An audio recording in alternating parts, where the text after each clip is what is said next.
Hello there, everyone. Welcome back to some more Let's Play Underrail. In the last episode, we fought in the arena again, and were victorious against the poor Master Exploder. We couldn't get away, it didn't do anything to us as we charged into him.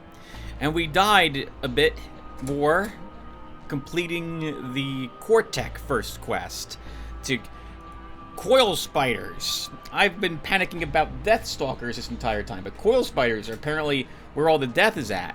Yes, oh my god. But we managed it in the end, and we are now level 20. In fact, we're almost halfway to level 21. My goodness, we're getting experience points quicker now that we're trying to tackle some tougher groups of enemies and things in the world. Here's our character, in case you guys have forgotten. Level 20, once again, not a min-max character, don't need to do it on hard, but it is probably, maybe, a little more helpful if you do increase the skills you're using. But we're using many skills because we are a hybrid character. Melee and psionics is what we've decided to choose for ourselves, and it's a fun build. I really like it, as you guys have seen, but it doesn't deal with everything very well. We got currently one ranged option for our repertoire, and that's the Fireball, and Parker needs to Stream. Fireball is long range, Stream is close range. I really need to figure out where on Earth Plasma Beam is located at some point. Here's our feats, in case you guys have forgotten. We picked up Psychoneural Flexibility, which means that our psionic casts are now at 100% instead of being penalized 110%, since we're allowed to have two different psionic powers in our brain case without that penalty affecting us. And we also lowered our premeditation cooldown by 1 point. For equipment, we have got nothing new since the last time that we chatted. And before we begin exploring Core City, I am thinking that we're going to go back to our old insulated overcoat. It's not as... Oh, maybe it is as protective. Actually, it is, because we have 200% damage against bullets. And actually, before we do that, can we find a ballistic panel on Oscar today? He literally just recycled his inventory between when I started this episode and now. Okay, so let's take a look and see. Do you have a ballistics panel here? You do not. He only is selling some galvanic vests, which we can't use anyway because we don't have the electronics.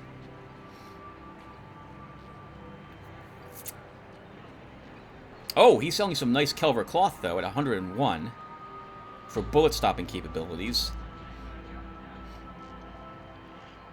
I am already interested in making some decent armor if we can, but we need a ballistic panel to do it.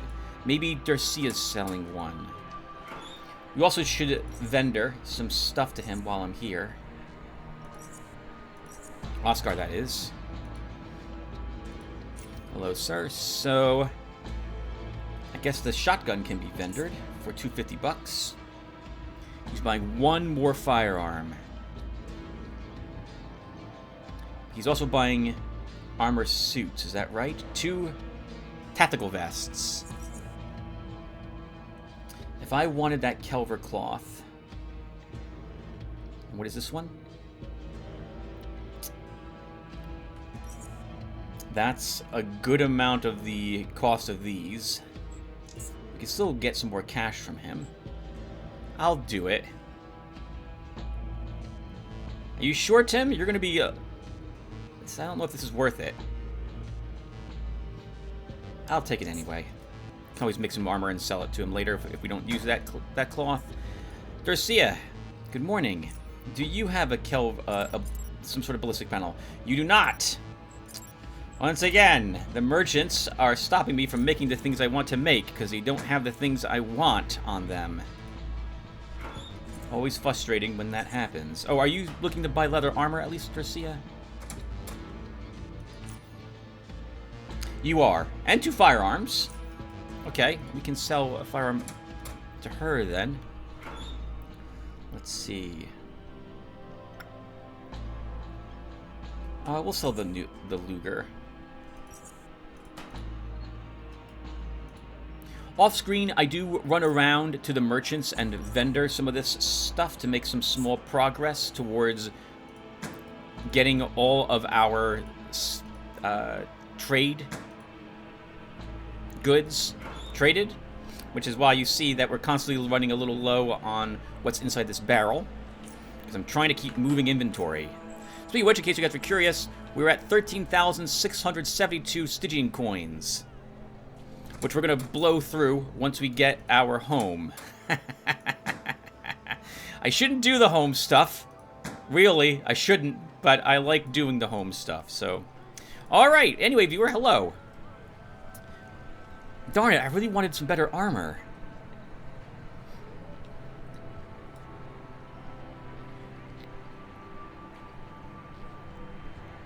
Well, we're not going to get it. That's all there is to it. At least not right away. So, let's go back to our anti-thermic insulated overcoat. It was fun to use this for a little bit. Maybe we'll go back to using this in the future. But I want the higher level armor without the armor penalty equipped on it. Actually, no. I know we're not going back to this. It was fun for a little bit while to use it, but I want more dodge and evasion. That 5% reduced mechanical damage, though, probably maybe helped me a tiny bit against the crawlers, but probably not.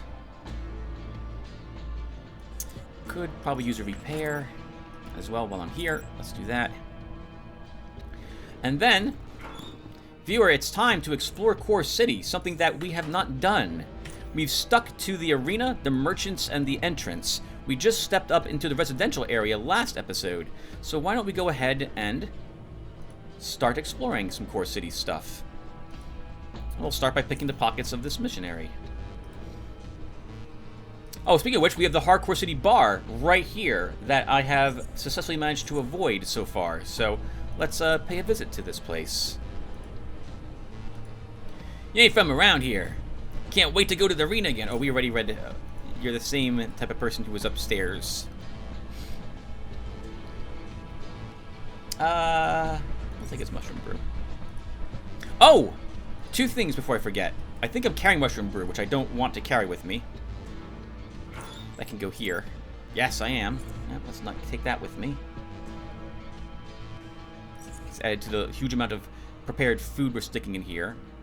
And we leveled to level 20 an episode ago. And that means, viewer, we have access to another slot in our brain. So I would like to stick to fire abilities, but barrier could be nice too.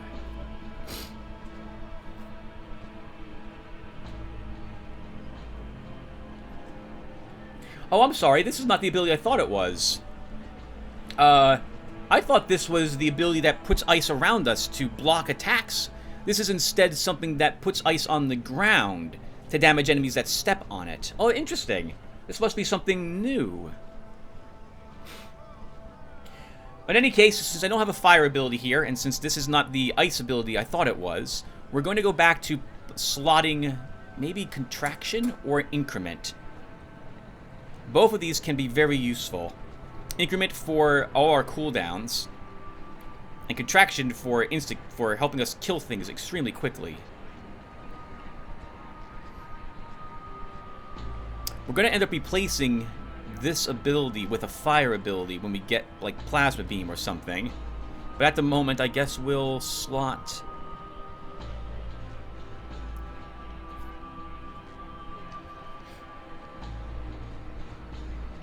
I think we'll slot contraction.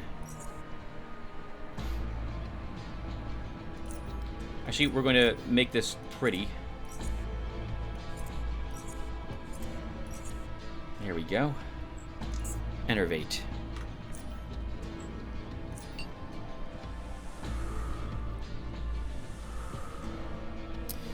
Okay, so...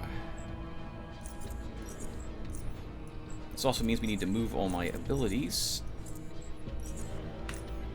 Let's begin exploring. Or continue exploring. I can't believe I forgot to slot something. That would have actually been extremely handy against the coil spiders. Remembering that I had another psionic slot, since we could have put contraction in there and actually killed a few more coil spiders here and there. Once again, I blame the game for my faults. Alright, let's begin talking with these folks. You walk towards the buff barkeeper, but somewhere along the way a mug flies for your eyes from left to right and collides with some poor squeezer's head. The blow sends the fellow to the floor, face first, while everyone around him laughs at his misfortune, including the barkeeper. You finally approach him, and he yells at you, as that seems to be the only way to be heard in this place. I will not be yelling, viewer, don't worry about that. Welcome to the Hardcore City Bar, the place where the most hardcore meet to have a drink. I haven't seen you before. I'm Gene, the owner, and this here's my beautiful wife, Harinette. Name your poison, mate. Hey. How do you feel about the faceless invasion? If they do break into the city, I'll give them free drinks, he laughs. What Gene wanted to say is he'd start quaking before the faceless and try to bribe them with booze. Why, love? Why? Sweetie, I'm joking. Hardcore men know how to take a joke. And cook, clean, tell their wives you love them from time to time, and have the... Wow. He is whipped. Alright. What can you tell me about your wife? Absolutely. She's gorgeous, wonderful, smart, funny. This bar would feel so empty and lifeless without her, and that's enough, Gene. I can see you've practiced, and you haven't complimented the girl's patootie in days. I love you. She smiles. Aww. Dominating. I'm looking for the acid hunters. I know them. They're led by this guy, Cornell. Cornell! The green mohawk guy. Thanks, love. A bunch of scavengers. They come in here from time to time. Can't tell you much about them, really. Haven't seen them in a while. Who knows? Maybe they're dead. And have you seen Terry and Laura Baker? They're merchants from Southgate Station. Absolutely, I know the two. They visit the bar numerous times. The problem is I can't exactly remember when the last time they were here. Maybe around the time the big earthquake happened? Ah, that's right. The earthquake stopped all Underrail Express traffic, and many were unable to leave the city. The bar was packed back then. Not that I'm complaining, mate. It was hardcore. Nevertheless, I remember seeing them at the bar during that time. Right, love? What? Oh, the Bakers? Yes, they were here at that time. There you go. Anything else you can tell me? No, that's pretty much all of it. Right. Thanks for the info. More questions, if I can ask them? You know, it's absolutely, mate. Well, before I ask anything else, you've been very helpful. Let me see what you have for sale. He sells chips, for the most part, and root soda. Let me take some chips.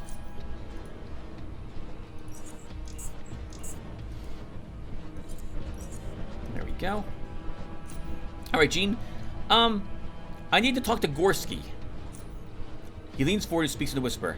Absolutely. Take this key here and use the back entrance. It's just around the corner. Out and around the corner to the north. He winks and laughs and continues talking loudly. That's a good joke. Very funny. Can I ask you about certain people here in Core City? Absolutely. Who are we talking about then?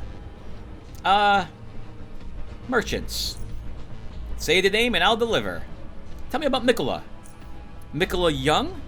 He owns the mechanics store near Halim's Electronics. Owned the store. It's closed now. As the guy has got into problems with, the Ogliarchs. No one I talked to knows exactly what happened, but it's no secret that Mikola opposed the way the Ogliarchs rule Core City. He wasn't exactly subtle about it either, especially not when his daughter started working for JKK. Oh...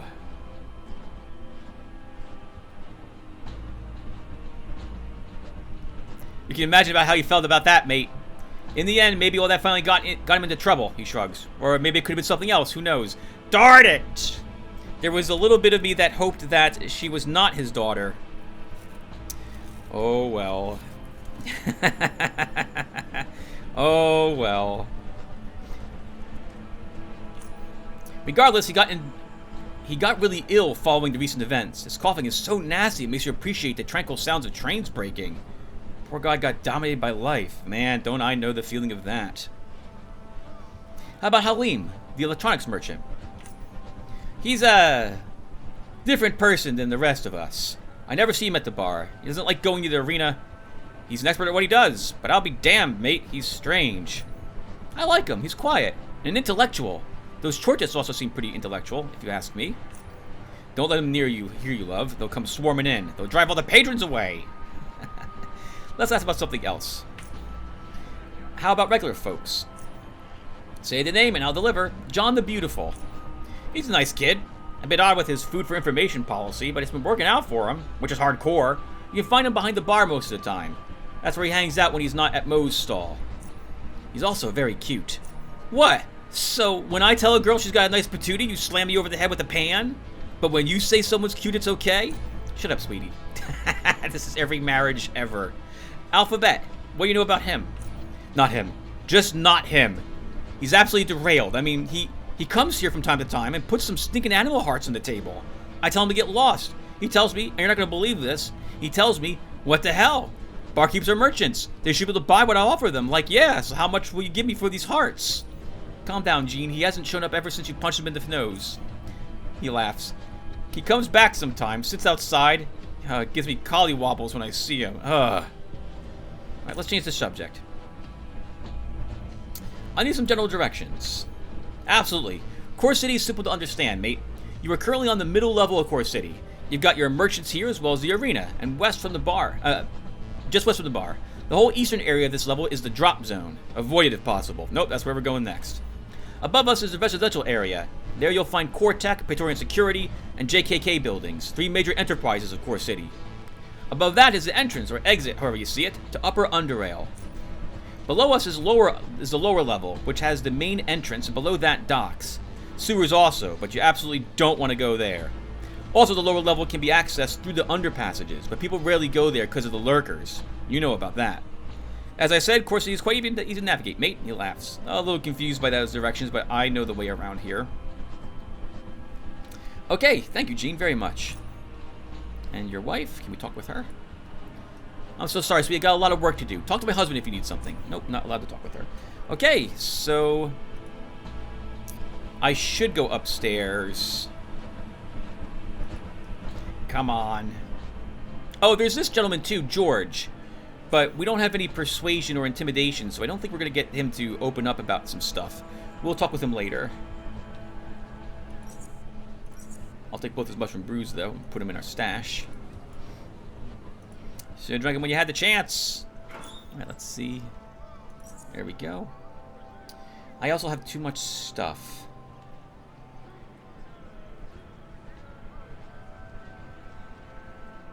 Oh, I see. This is my no movement but incredible amounts of damage resistance armor. I'm just going to vendor this. I would prefer the movement points and dodge and evasion. Okay. All right, let's go. I guess we talk with it now, Tim. There's no reason not to. Go ahead and talk. You go up to a short, stocky man looking at the table in front of him. The table is littered with numerous glasses, out of which only one is full.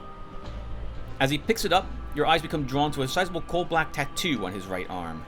You stare at the ink. It depicts an intricate earth fissure, which starts from the elbow and moves down his hand, with tiny angular cracks radiating from it in all directions.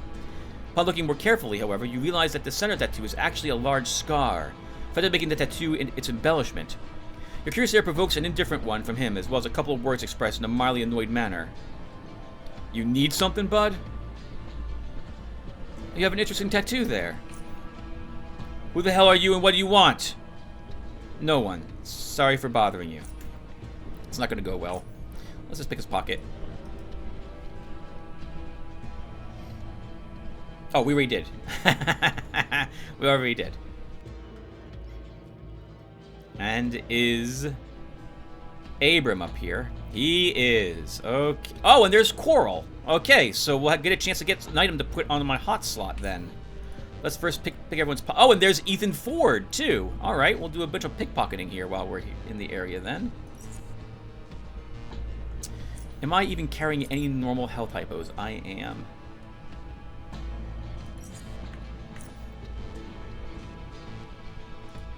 Pipe-working faceless scumbags. I'm a little nervous doing this, but I think we're allowed to pick Coral's pocket. So we're gonna go ahead and do so. She's a psionicist, I see. She has an inhalant. We'll take that from her. The woman faces you, her sweet-scented perfume brushing away all the odors of this place. Feeling lucky, dear? Oh, this is not a hitting on us. This is a literal, how lucky are we? Nope. Not based on that happened in the last episode. I can tell you plenty about your luck.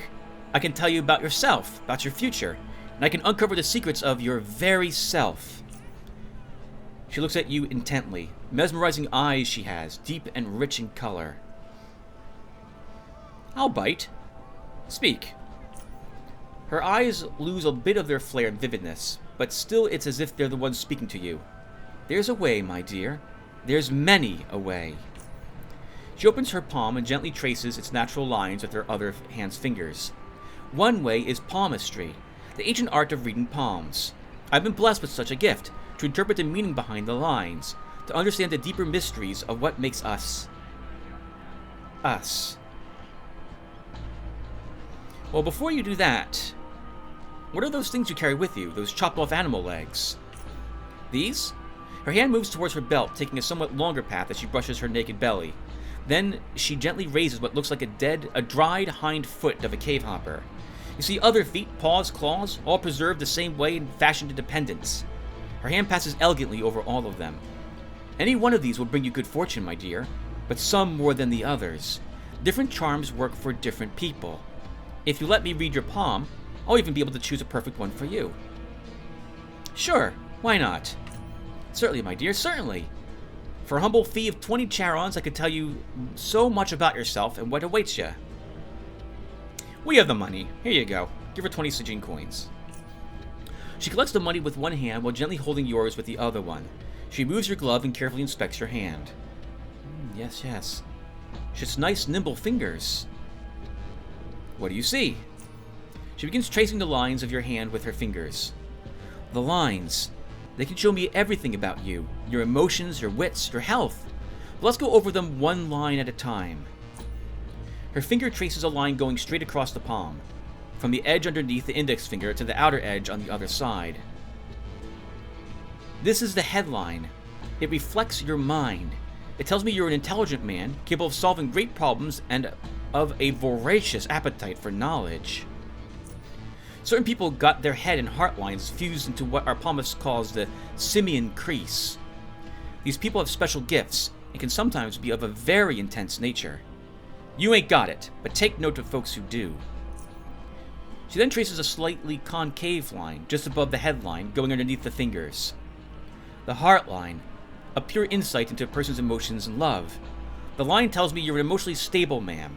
Your heart cannot be broken so easily, but there are limits to what you can endure still, and you must heed them. She looks at the line some more, shaking her head. I don't see... Yes, I'm sad to say it. I don't see much happiness in love. I'll never find the right woman. You might find someone, but whether you're going to be happy or truly happy, that's something that's hard to tell. Every time you meet someone, something unfortunate happens. But do not despair, for there may still be the one somewhere. I just knew it. She then traces the line starting just above the thumb and travels in an arc towards the wrist. The lifeline. The one that'll tell me about your vitality. Not good, my dear. Not good. You take real good care of your health, or else you'll perish too early. But you are quite nimble, though. Use that to your advantage. She traces a line going right through the middle of your palm, starting at the wrist and ending below the middle finger. And lastly, the fate line. This one's very special. It shows your life path, choices and consequences, successes and obstacles, and even an insight into the events far outside of one's control. Yes, yes. Your fate line is tied to the tunnelers. The line shows it clearly. You'll be searching. While so far your goals were clear and known to you, this time what you're after will be elusive as the stride of a shadow crawler, and it'll elude you for a long time. That's all I can tell you, my dear.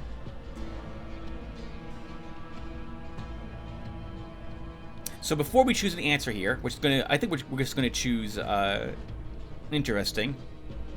Actually, no, we'll choose this one. We'll be polite to Coral. A heads up that if you are mean to Coral, to my recollection, because I remember reading about I remember reading the various arguments, threads at various forums about how everyone hates Coral. Everyone likes Booth. Because Booth gives you a passive that you know what it does, and Coral gives you these trinkets that may or may not work, and that I don't think everyone has figured out what every trinket does yet. But if you're mean to Coral, you are cursed. You don't know you're cursed either, but I think it drops your chance to hit from 95% chance at max to like 80% chance at max. And it doesn't even tell you, I think, that it does it. So be aware, be nice to her if you decide, or not, if you're willing to put up with a 20% miss chance. That's awful. But there you have it. It's some amazing stuff. I do want to purchase one of her charms, so. I've told you much about yourself, about your fortune. May it follow you wherever you go. I'd like to purchase a lucky charm. Yeah, certainly. I've got some new ones to show you. I'd like to make a recommendation. The Deathstalker Claw. Perfect for someone who's light on his feet. You may, of course, choose anyone that you like. So I usually choose, when I was choosing these, whenever Coral shows up, I choose like the Lucky Rat Hopperfoot. But I don't know what any of these things do. So I guess we'll choose the one she recommends, the Deathstalker Claw. She gently takes and shows you the Deathstalker Claw charm. The hind left claw came from a Deathstalker who was rumored to have been preying on people at a cave crossroad for many years. It can be yours for 100 charons. Oof. I want a charm, we'll take it. May it bring you great fortune. Keep it somewhere close to you, and heed this warning. Do not keep two charms close to each other, or else your fortune may turn into misfortune. Oh, we're only allowed to have one charm on us at a time. Alright then. About lucky charms in general. Yes? How do I use them? You keep them close to you. The closer they are, the more fortune they'll bring you. Most people keep them close to their heart, but that ain't strictly necessary. Why can't they use more at the same time? To understand that answer, first you must know what the charms truly are. We say nothing, and that's it. Alright then. Thank you, Coral. And it is Lucky Charm made from a Deathstalker's Claw. Unexpectedly light.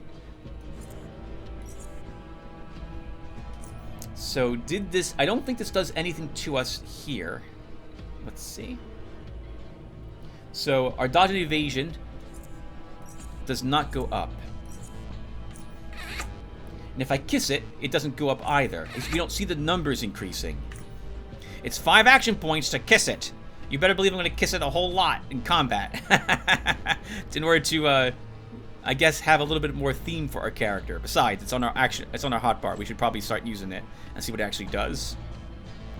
Abram, good morning. Oh, first we should try to pick your pocket. Probably not going to be successful at this. Yeah, Abram's really difficult to pick his pocket from. My goodness, we're going to need quite a bit more pickpocket if I want to do that. Okay, well anyway, let's talk with him. Tim, of Southgate Station. I have been waiting for you. Let me begin by saying that I am quite satisfied with your performance so far.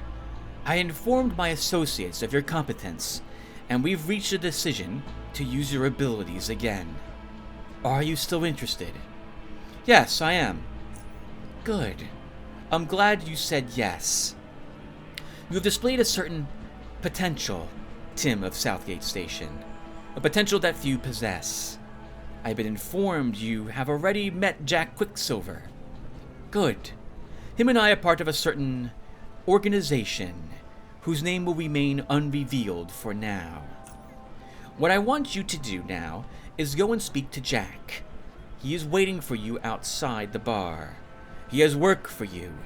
Once you've completed everything, you will receive further instructions. Alright, I'll speak to Jack. Till next time, Abram. He nods. Commoners.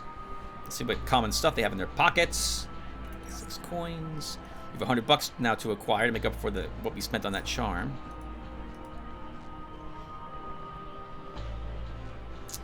$7. Hello, Ethan. Good to see you again.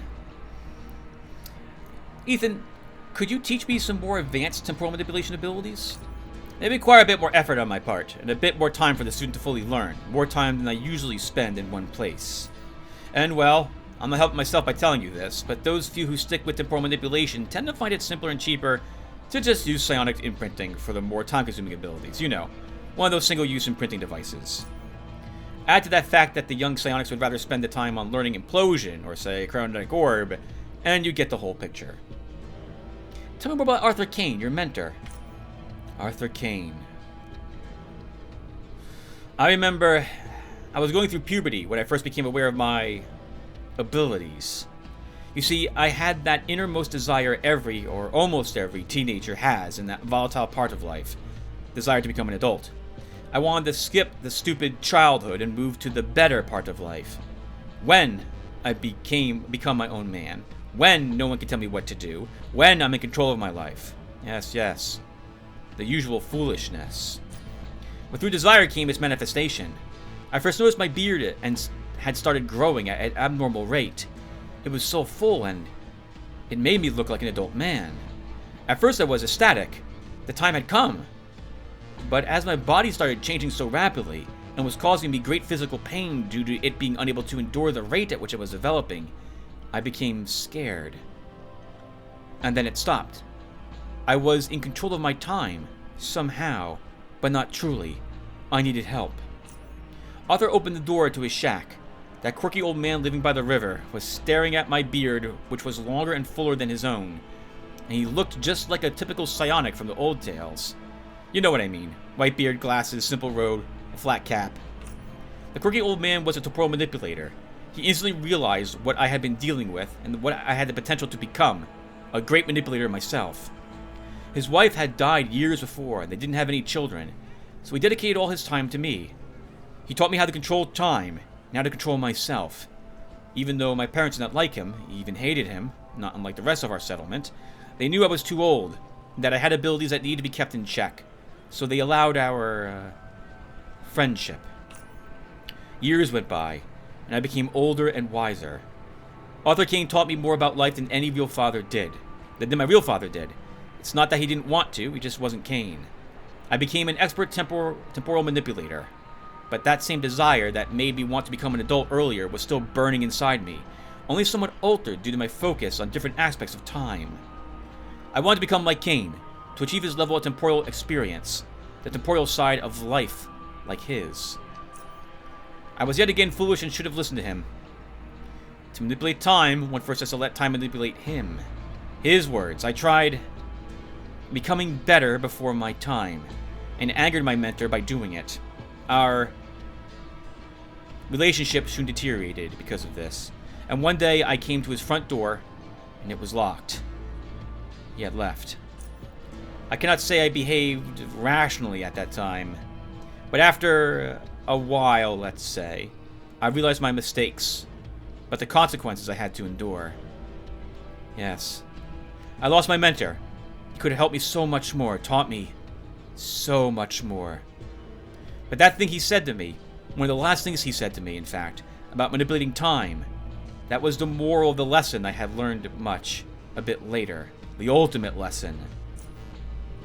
And that is the story of Arthur Kane. I never saw him again. I don't know where he is or whether he's even alive. But I remember him. And I remember everything he taught me. He takes a sip of his fizzy water.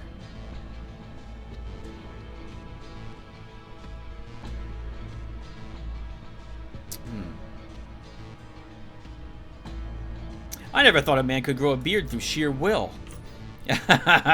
Yes, it does sound like that is possible, but one cannot ignore a bit of psionic help, can he? What do you think about the Faceless invasion, Ethan? Many here are afraid of the Faceless. Everyone knows the stories and accounts of their vile misdeeds. But the fact that Core City is still standing despite such overwhelming forces shows that these beings, whatever they truly are, have dug out of their habitat for a reason other than just to eradicate us. They seek something. But I won't stay here for much longer, and maybe I shouldn't have come here in the first place. But I hadn't known all this was going to happen. He takes a sip of his fizzy water. Even if I'm right and the Faceless do not aim to raise a city, the situation does not resolve within a certain period of time, this area still might become reduced to rubble. Especially if the Protectorate decides to intervene. Where will you be going next? South, probably. Away from the south-north border. There's a secluded bar just north of Rail Crossing. Perhaps I'll go there. Alright, take care, Ethan. But not before we pick his pocket. Now this, if we can take it, it will be an interesting item to get. Let's see. We can't take it yet. Okay, we need more pickpocket. He has this strange medallion, which is effectively like time dilation. It reduces movement points and action points of a target. It's not charged. Taking it, though, will do things which are interesting, shall we say, the next time you meet Ethan. We'll take some credits, though, from him since we can. Mental note, I might have to look at my build and take more pickpocket, since there's a few things I do want, and if I'm not able to take them because my pickpocket's too low, that's going to be a problem. Alright, anyway, I'm babbling. We picked both of these people's pockets. Just the shelves.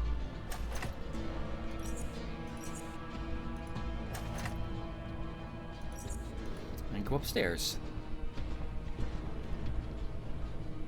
Not allowed in any of those rooms. These are people's apartments. Overnighters, I guess, for the bar, so we don't have to be up here. We're not allowed to open this door, I think.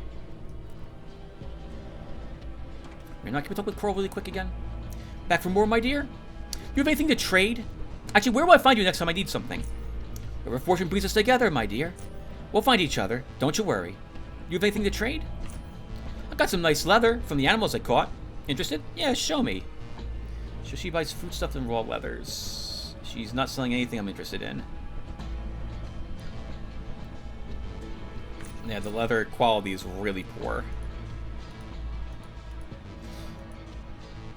Dude, that was a lot of talking, and we're not done talking yet, because we're going to walk right outside and talk with Handsome John. But I actually think we've been playing for close to 40 minutes already. So maybe we take a small break and we kill some dudes. Oh, that's awkward. Okay, so yeah, let's do a little bit of fighting while we're in the area. Oh, do you... If they cycled their inventory, Halim might have cycled his. He did. So we can sell him the psychosomatic predation and get some cash from it. Halim. Nothing I'm interested in. Actually, lots of things I'm interested in, but nothing I'm going to be purchasing from him.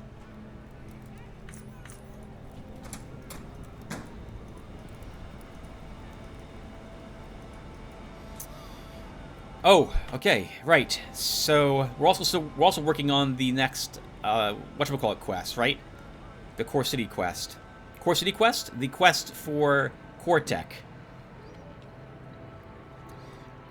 We will probably, I know we will, bumble into the gentleman very sooner rather than later.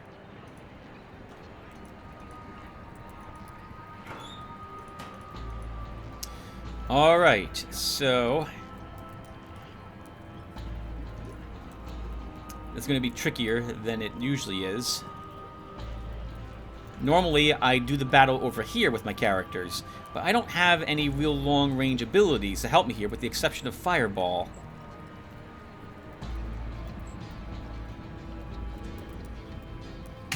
So let's just start fighting! So let's go ahead and start with the Fireball, shall we?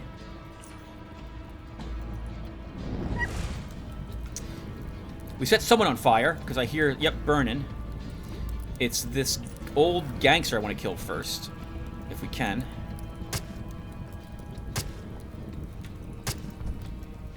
Because he's a psionicist. Don't think we'll die immediately to this gentleman here with the assault rifles, so let's see what happens now.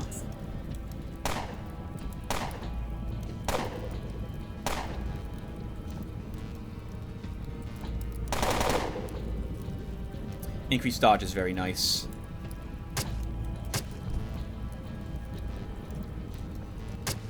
Yeah, we should stick with armor that doesn't give me armor penalties.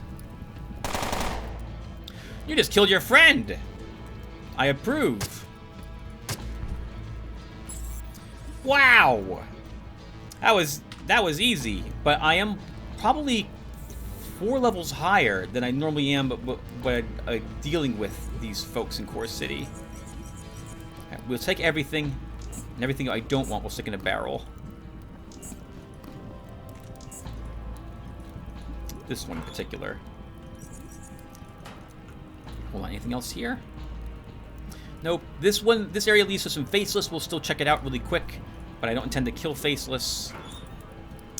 Okay, so what do we get? So, oh, we want to put that into our stash. That we don't need. MK2 grenades. We have that house rule where I'm not using MK2 grenades. Why do I have that house rule that we just made up a little while ago, viewer? I'll tell you. Because otherwise, I will just be throwing grenades all the time, and I will never, ever have anything else on my hotbar ever. And I don't want that. Nope. We're going to not use MK2 grenades. And since we're not using chemistry, odds are I won't have a whole lot of MK3 or 4 grenades. Because I won't be able to make them myself. And their weaponry is also junk, so we're just going to scrap it, all of this.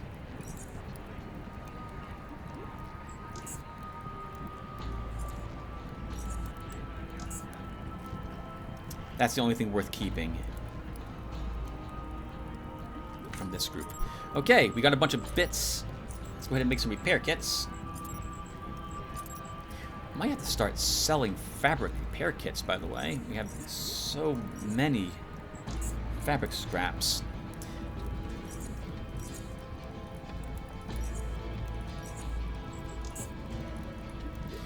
Okay. Oh, and you know what? We can repair that armor right now. Alright, not bad.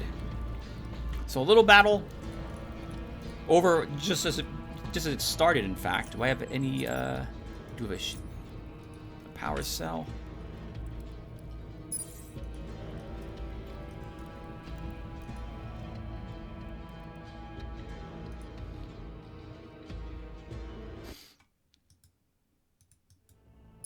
Oh, God. Oh, we don't want to stay here. Okay, yep, there we go. Left the area in combat, which means we're never stepping back over there again. Nope. My food also expired. That's a good thing to realize right as the combat had started. Meal sandwich for us. You know, that does give us +1 dex, which might give us enough pickpocket. Probably not. We did pick up 7 more points of it. Or 8 more points. I'm willing to see if we can pick the pockets of Abram. Or Ethan, if they're still here.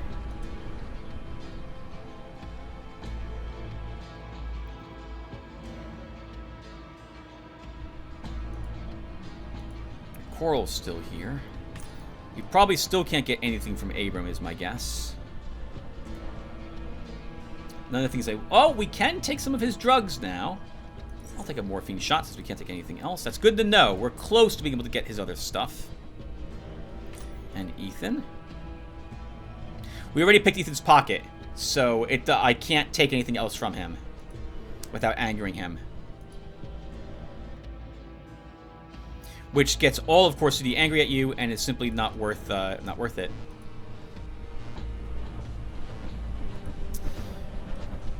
Okay. Let's go ahead.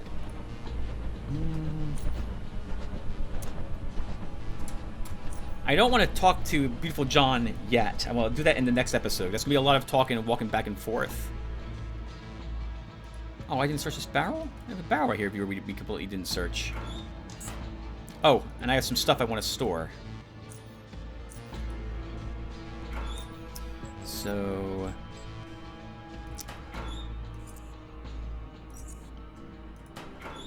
that goes there. Crafting supplies. Nope, that was a mistake. Stop. These do not go in this. They go in this.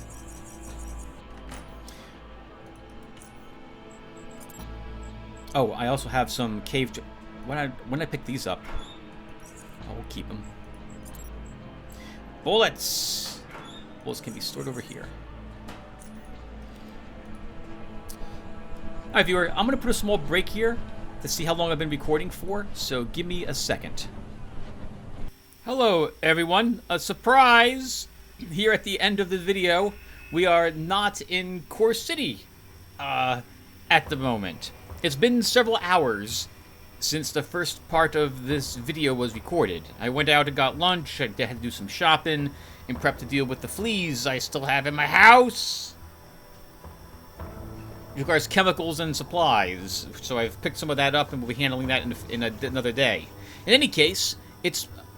when I got back, I realized that, hey, I keep forgetting to look up where exothermic ore is located. Where is it? Because I know I've had it by the time I began exploring the caves with several of my other characters. And it turns out it's in Foundry.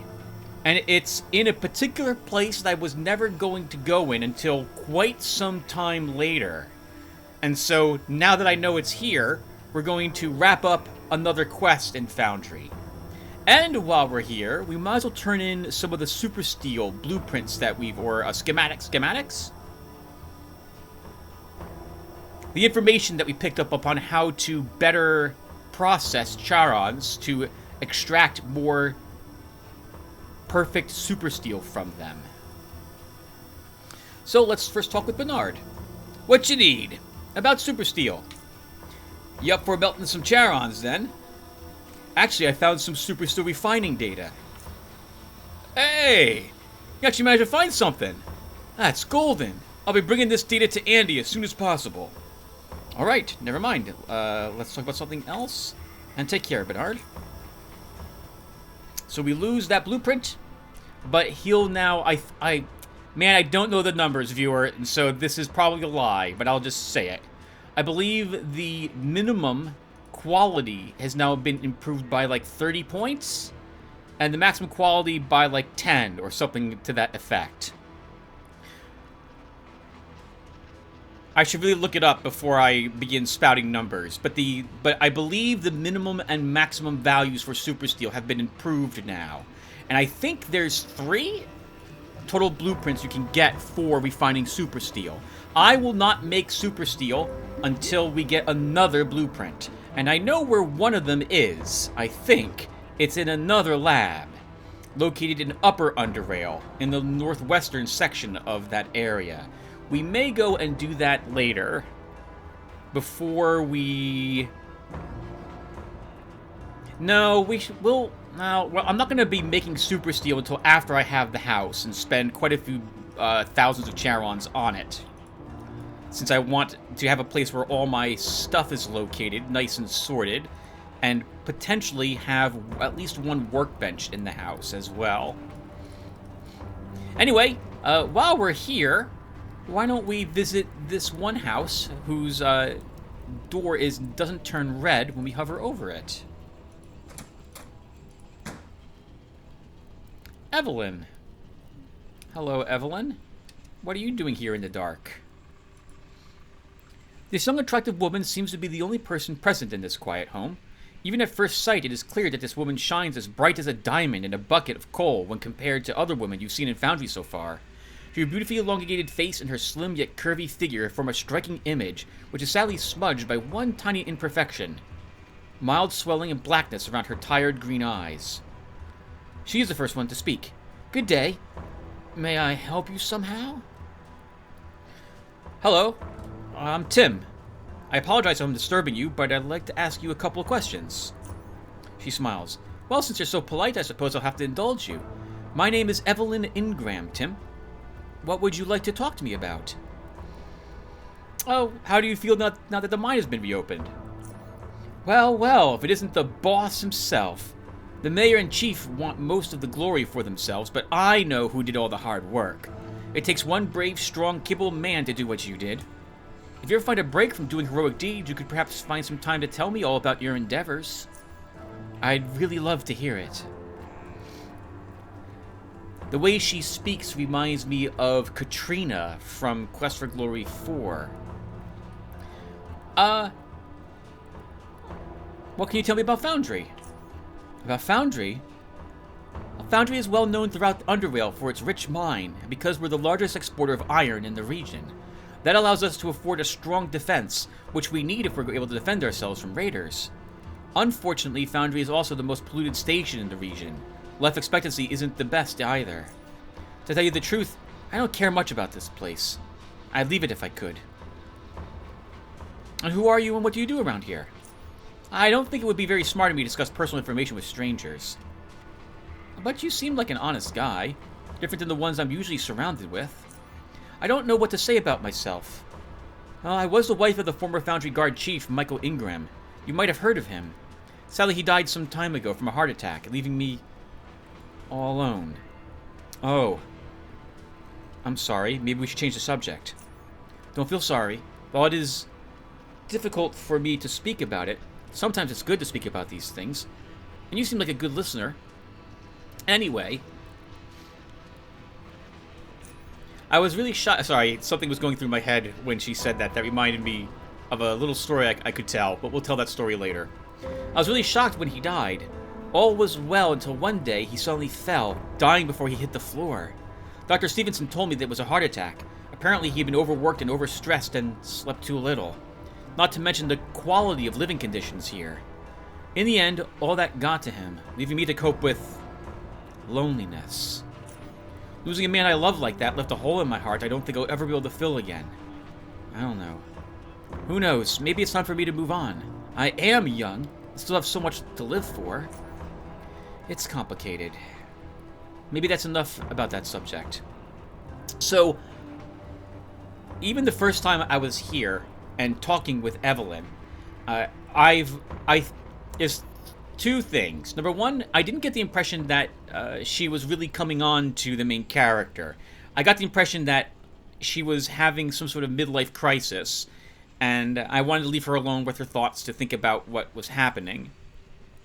And number two, I tend to not go for romantic options in the games I play. With one exception, and that was Dragon Age Origins a long, long time ago. But in any case, I tend to be not interested in pursuing those things very often. So, we ourselves, I think in this episode, had talked with Coral, who mentioned that love was not in our future. That everyone we meet we're bound to lose at some point or in some capacity. And as such, since I'm a little worried Coral was correct, we'll say that we don't want anything to happen to Evelyn that would be untoward toward her. So we'll just go ahead and leave. I need to go, Evelyn. I'm sorry. Goodbye. See you again. Bye. Oh, we should pick her pocket first, right? In her home. Nonetheless, unless this isn't her home, and she's also just standing here, looking around to see what else she can loot. But we're not allowed to search the other things while she's present. But you are allowed to go in and talk with her. Well, let's go ahead and visit the two places we haven't been yet. Up the stairs, which I think I was here earlier, by the way, viewer. And I think I checked this unlabeled barrel, by the way. I did. This normally has an oddie item in it, some Foundry plans, if I recall correctly. Always swing your cursor around to things that look like they can be searched in this game. You might find something you can search that doesn't highlight when you hold down tab.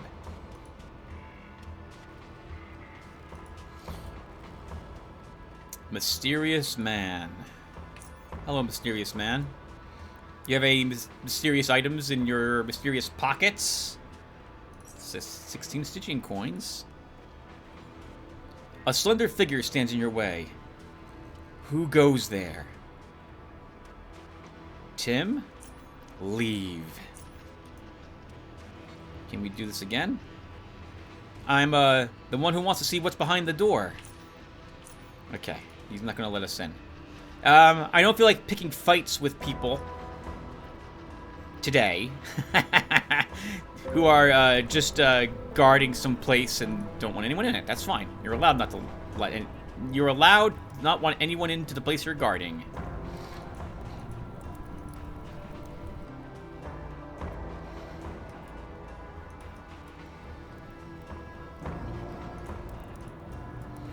Some homeless people living by the tunnels here. Or in the tunnels here. Oh, and look at that, viewer. Something else we can search that didn't highlight. Cyber Reinvigorator Blueprint. Some scraps and some scrapture. Hey, just mentioning that. I very rarely come down here, so I didn't realize that was a non-highlightable but searchable object. Anything else here? No. I haven't eaten in days. Stomach growls. I wish we could give them some food, but you're not allowed to. Oh, he does have Foundry plants in his pockets. Go ahead and take those. Hello, Mr. Bum. Nice face you got there. It would be a shame if someone was to eat it.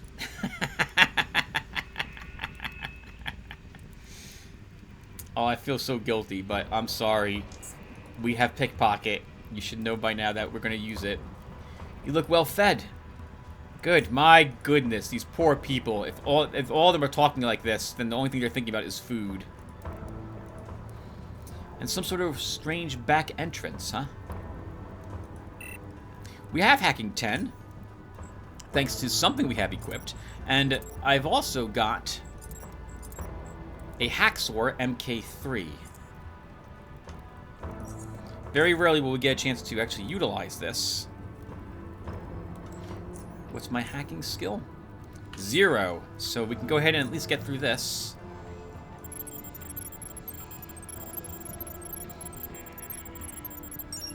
Oh, hold on. That looked like a new type of animation that our character was doing there. It looked like he was holding something in his hand, like an actual hacksaw. Did you guys see that?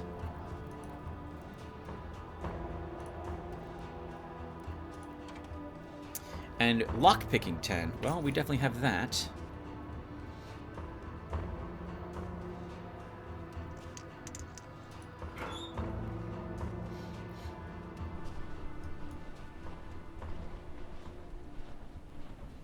Now, you can get, I think, more oddity points out of this if you do it the other way. Evelyn is not the sweet girl she seems to be, viewer. In fact, she did all of this.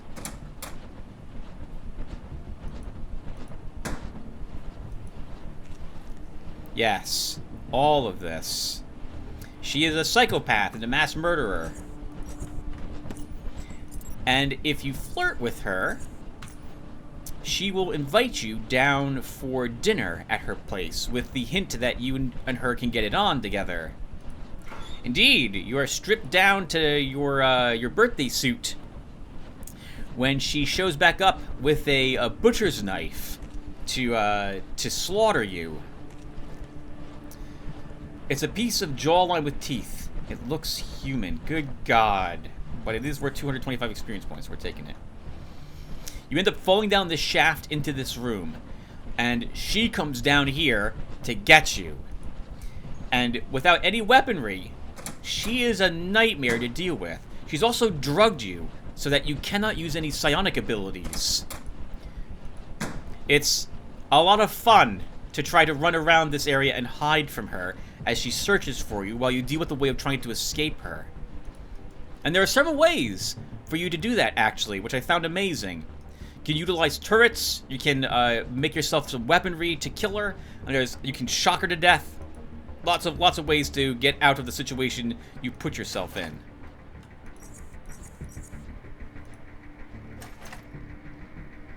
Grenade launcher scope.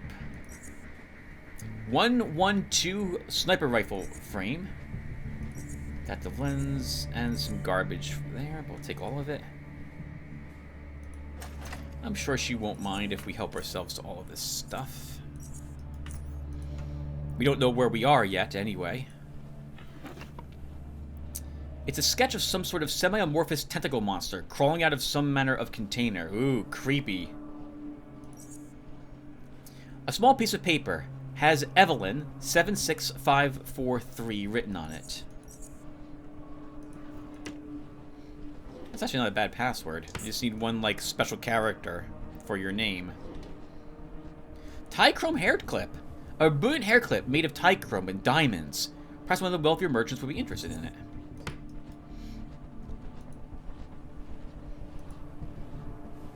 Personal laptop. Welcome, Evelyn Ingram. Please enter your password. Well, we have it. The password is correct. Please select one of the following options. Documents. Let's go through her diary. Dear Diary, this is so silly. I don't even know why I'm writing this. I suppose with Michael spending all his free time working on his damn bunker, I need something to do to pass the time, rather than wasting it with my boring neighbors. Duh. I don't know what to write, so I'll call it a day for now. Evelyn. Smiley face. Dear Diary, entry 3. Yep, wait. That was entry 1? Entry 2 is missing. Yep, he's down there again. He made me swear I won't tell anyone about it. Who does he think I am, some blabbermouth? I don't even socialize that much, duh, so he doesn't have to worry. At all. But I understand him. I mean, you know. He's been worried about this chort thing, whatever it's called. He just wants what's best for the two of us. Oh, gotta go. He's back. This diary thing isn't so bad after all, now that I think about it. Smiley face. Evelyn. Entry 46. I guess we're skipping entries. Or we're randomly sorting through them. Oh, it looks like it's been, assuming that this is month day, been several months since the next entry. Why? Why is he doing this to me? I had another argument with him. I told him I'm tired of not ever seeing him and that I'm bored to death. If I go down there, I'm disturbing him. Oh, Evelyn, sweetie, this is important. Blah, blah, blah. Jort, go to hell, Michael. You're the only one in Foundry who's obsessed with that. It's not going to happen. Please spend some time with me. I said we don't fit in with the rest of Foundry. The Parkers are boring. The Stevensons are depressing. The Greenwalds... No comment on the Greenwalds. I'm just sad here. Maybe we should listen to my mother and stay in dis. I better go lie down. Evelyn. Frowny face. Dear Diary. This is the next entry. It's me again. I decided to continue writing after his death. It's strange.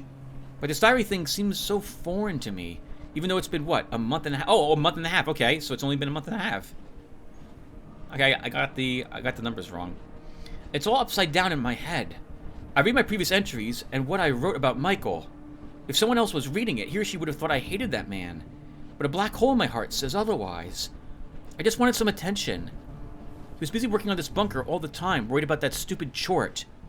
Funny. Even now I don't fully understand what it was all about. I simply trusted him in his judgment.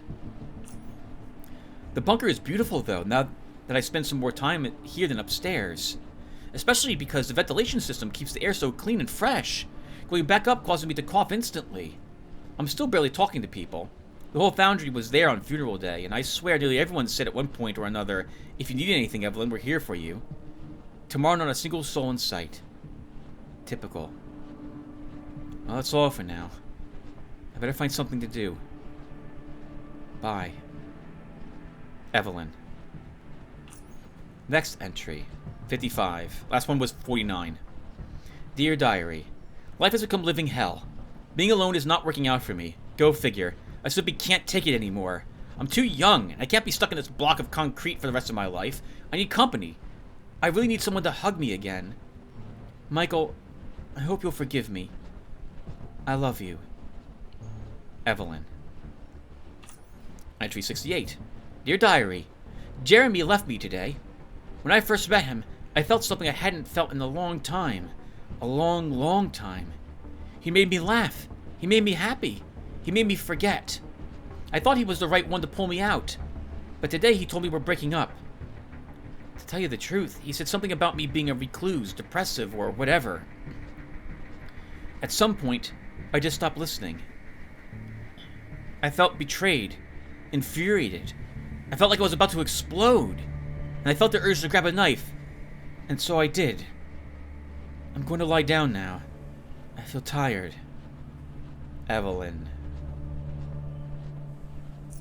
Entry 97. Dear Diary. It's Evelyn again. Just came to tell you I got another one. Man, they're all the same. They always fall for a sad, lonely widow that needs a new man in her life. Aww. I told him that what he wanted to hear and puppeteered him into my bedroom. I got him naked. His eyes were like fires. Tied the naive bastard to the bed. Then I pulled out a knife and stabbed him. Right through his right eye. Fire extinguished. He wasn't expecting that. Ha ha ha. He was squirming as I pushed the knife through his eye and into his brain, finally ending his miserable life. So much fun. A little messy. Proud to stump his body with the rest. With all the fuss about the Rockies killing people, no one will suspect me, a poor lonely widow. Smiley face. Evelyn. P.S. I think his name was Jimmy or something. Next. Dear Diary. Tommy. What a sweet young man. Really handsome. And I do mean handsome. He was just passing through Foundry, like most of them. Oh, we had so much fun today. Well, at least I had. He was one screaming most of the time. That is why he still had his lower jaw attached. Duh. I still remember the terrified look in his eyes when I showed him my trusty meat cleaver. Then I started cutting. Slash, slash. Just like Messer butchers his pigs. What a terrible mess, though, as I got carried away a bit. Whoopsie. There was blood and body parts all over the place, and the stench was strong. Oh well. It's all clean now and ready for my next toy. I should take some rest. Killing men is pretty darn tiring. Until next time, dear diary. Evelyn. Smiley face. Download to flash drive. Back to main. Games? Let's play Underrail Heavy Duty. Which means it's back to the game. Alright, well, we've learned a lot about Evelyn in a short amount of time, haven't we?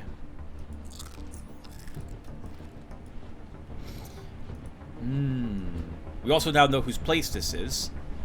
And I'm positive if she shows up, we can just slaughter her. But that's not what you're supposed to do. You're supposed to actually have to escape her. I'll take all the root sodas she has. Or Foundry plans. Drugs, in case you were wounded.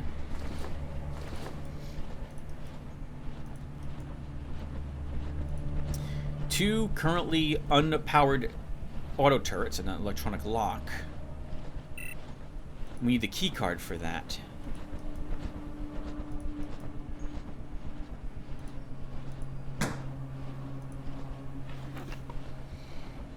Exothermic aura. This device can be used to auto. Okay, let's go ahead and actually finally use this trainer. Now, because we did just use a inhalant, I'm gonna leave contraction in at the moment.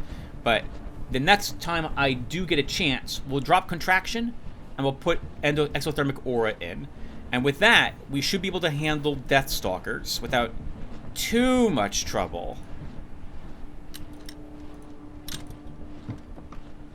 Another flashbang. Lots of these around.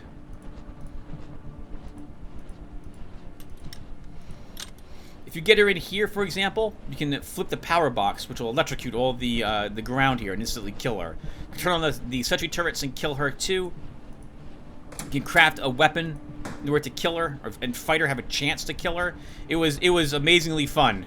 The one time I did it. I think I did it with Decker, was the person that we did it with, if I recall correctly.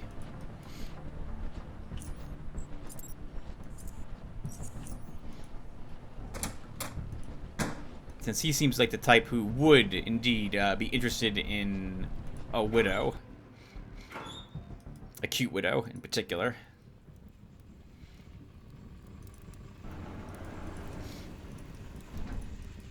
Alright.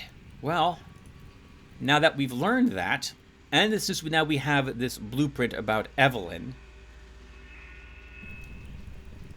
we can go and turn this in to the chief. We may as well do so. So a heads up that if we let a little bit, well, let's let a bit. Do I want to do this? We're right here, viewer. We're right near the chief. I can't think of a reason why we shouldn't turn this in right now. Yeah, come on. Let's just turn this in. So, I think if you let some time pass, like the merchants recycle their inventory, she'll have another entry in that journal, I think, about you, if I recall correctly, and how she's looking forward to doing the same thing to you that she's done to other people.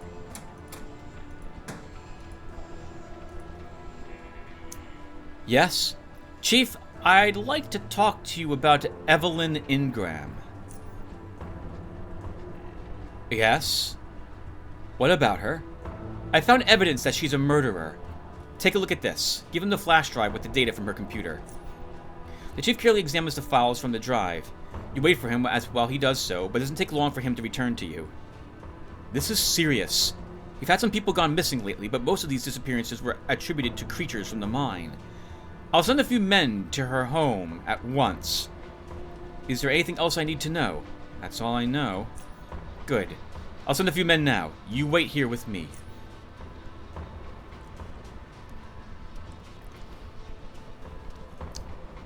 Unbelievable.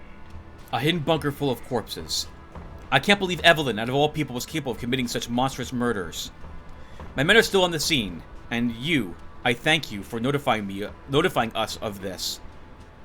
Who knows how many more men would have been murdered? You have to think about it. I guess she's really cute. She can work it, and she can get those people tied to the bed, and then they're dead. Here's a small reward for your troubles. You get 250 Stygian coins. You are free to go. Alright, Chief. See you later. And we get a little bit of experience points for that. And now Evelyn is inside the jail.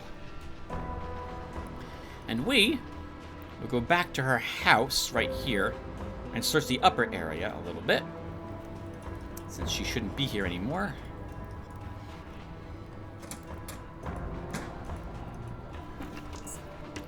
Coins. There is a hidden trap door here, which leads to her bunker, by the way. But we don't see it because our perception is too low. Oh, nice! Some free food in the refrigerator.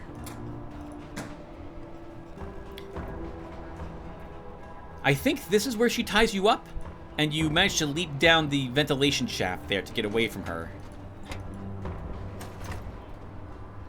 Take some free ammo. Alright, viewer, so that will do it for us. Thank you guys for watching. When we come back, we'll be back in Core City, and we will talk with more people, and we'll kill some more gangs, and we'll probably handle the muggers that are waiting for us in the drop zone. I'm aware of 3 of them, but I think there's 2 random encounters you can get with muggers while you're in the area. So we'll see if that occurs. In any case, thank you guys again for watching, and I will see you in the next one. Take care, everyone.